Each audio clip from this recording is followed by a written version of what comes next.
উমর ফারুক যেভাবে ইমান দিয়ে বেঁধে রাখতে হয় একটা মানুষকে, ঠিক সেইভাবে তাদেরকে ওই রকম নিয়ম দিয়ে বেঁধে রাখার চেষ্টা করেছিলেন।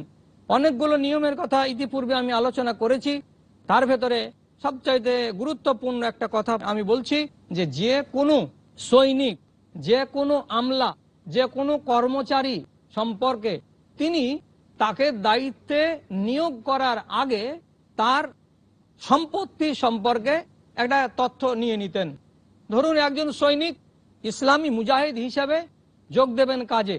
এবার এই সৈনিক কাজে যোগ দেওয়ার আগে তার সম্পত্তি কত ছিল সেটার আইডিয়া হযরত ওমরকে দেবেন। কেন এটা নিয়েছিলেন তিনি? তার কারণটা হচ্ছে এই, যদি কেউ কোনো একজন আমলা তার দায়িত্বে আসার পর সে যদি দেখা যায় যে এমনভাবে তার মাল বৃদ্ধি হয়ে গেছে, এমনভাবে তার টাকা পয়সা বৃদ্ধি পেয়ে গেছে যে যেগুলো দেখে কিন্তু একটা সন্দেহ সৃষ্টি হয় মানুষের মনে যে এই মাল কি করে হলো।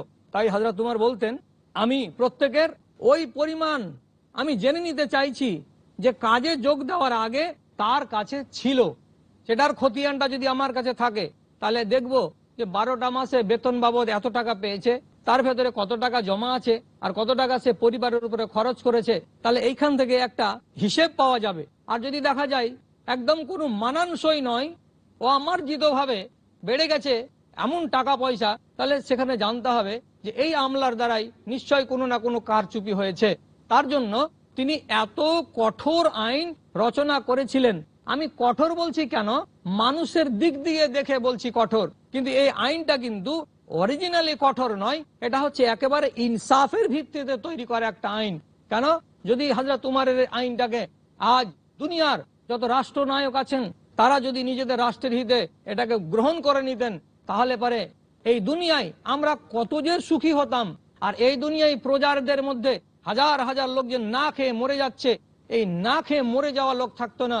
এক জায়গায় দেখবেন খাদ্যের ছড়াছড়ি, এক এক জায়গায় দেখতে পাবেন যে খাবার লোক পাওয়া যায় না, আবার এক জায়গায় দেখতে পাওয়া যাবে অনাথ দাঁড়িয়ে আছে শুধু পেটের জ্বালাই, না খেয়ে মরে মরে যাচ্ছে।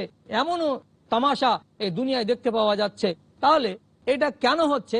অসামঞ্জস্যতার কারণেই হচ্ছে। কেন হচ্ছে?